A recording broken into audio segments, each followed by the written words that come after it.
मेरे पास तो जब फाइल आई मैंने उस पर क्वेरी रेज की और क्वेरी के बिना जवाब दिए उन्होंने एलजी से अप्रूवल किया। फिर अथॉरिटी की जरूरत क्या है यार? तो ये दिखाता ये सारी चीजें हम सुप्रीम कोर्ट लेके जाएंगे और हमें पूरी उम्मीद है, सुप्रीम कोर्ट से भी उम्मीद है और सारी पार्टियों से भी उम्मीद है कि अगर सुप्रीम कोर्ट में भी मिलेगी, राहत मिलेगी और अगर राज्यसभा में, संसद में बिल आता है तो उसको जीतने नहीं देंगे। नमस्कार, आप देख रहे हैं दिल्ली तक। मैं हूं आपके साथ अनुराधा तंवर। 11 मई 2023 को सुप्रीम कोर्ट की संवैधानिक बेंच का फैसला आता है। दिल्ली की चुनी हुई सरकार के अधिकार पर यह फैसला आता है और सुप्रीम कोर्ट की संवैधानिक बेंच दिल्ली की चुनी हुई सरकार को यह अधिकार देती है कि जो अधिकारी हैं उनके पोस्टिंग और ट्रांसफर का फैसला वो कर सकती है। लेकिन उसके 8 दिन के बाद यानी कि 19 मई को केंद्र सरकार ऑर्डिनेंस लेकर आती है और सुप्रीम कोर्ट की संवैधानिक बेंच के फैसले को पलट दिया जाता है और अधिकारियों के पोस्टिंग और ट्रांसफर का फैसला जो है वो national capital civil services authority में होगा। ये बात इस ऑर्डिनेंस में कही जाती है और अंतिम फैसला उपराज्यपाल का होगा। आपको बता दें कि 20 जून को यानी कि आज national capital civil services authority की पहली बैठक बुलाई गई थी। इस बैठक में चेयरमैन जो हैं वो दिल्ली के मुख्यमंत्री हैं और इसके 2 और सदस्य हैं जिसमें चीफ सेक्रेटरी और प्रिंसिपल सेक्रेटरी होम हैं, यानी कि कुल 3 सदस्य हैं इस पूरी अथॉरिटी में। मुख्यमंत्री ने इस बैठक के बाद एक प्रेस कॉन्फ्रेंस की और प्रेस कॉन्फ्रेंस में मुख्यमंत्री की ओर से ये कहा गया है और ये आरोप लगाया गया है कि दिल्ली की जनता ने आम आदमी पार्टी को चुना है, भारतीय जनता पार्टी को चुना नहीं है और बीजेपी जो है वो अधिकारियों के जरिए दिल्ली सरकार चलाना चाहती है। वो कैसे? वो ऐसे क्योंकि इस अथॉरिटी के अंदर मुख्यमंत्री ये कह रहे हैं कि मुख्यमंत्री के ऊपर 2 अधिकारी बिठा दिए गए हैं।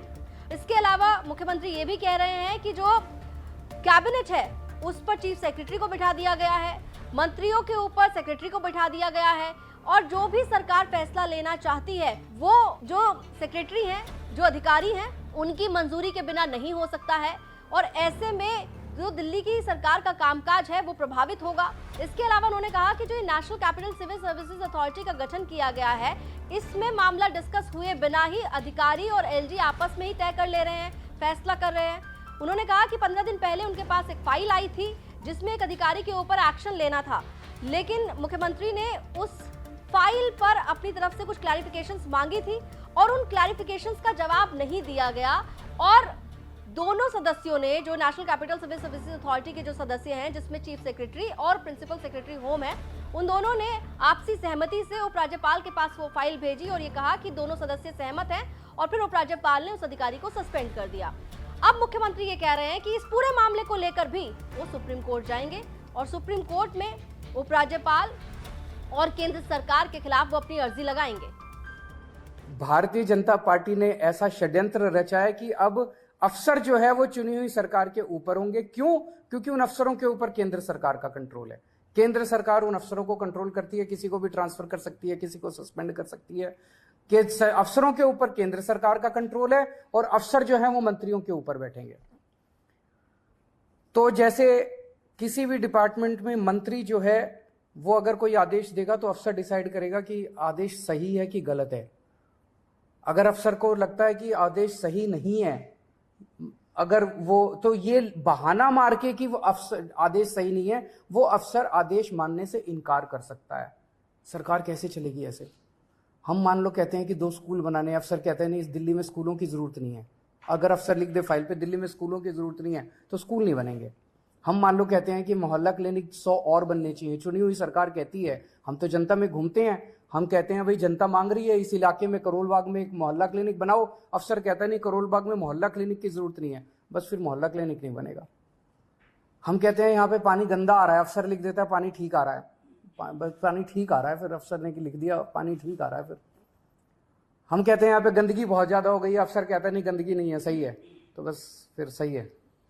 तो ये अफसर को पावर दे दी। कैबिनेट जितने निर्णय लेगी, कैबिनेट मतलब सुप्रीम बॉडी, चुनी हुई सरकार की सुप्रीम बॉडी जिसमें सारे मंत्री होते हैं, मुख्यमंत्री उसका अध्यक्ष होता है, तो कैबिनेट जो भी निर्णय लेगी वो निर्णय सही है कि गलत है ये चीफ सेक्रेटरी डिसाइड करेगा। तो चीफ सेक्रेटरी डिसाइड करेगा कैबिनेट ने निर्णय सही लिया कि गलत लिया।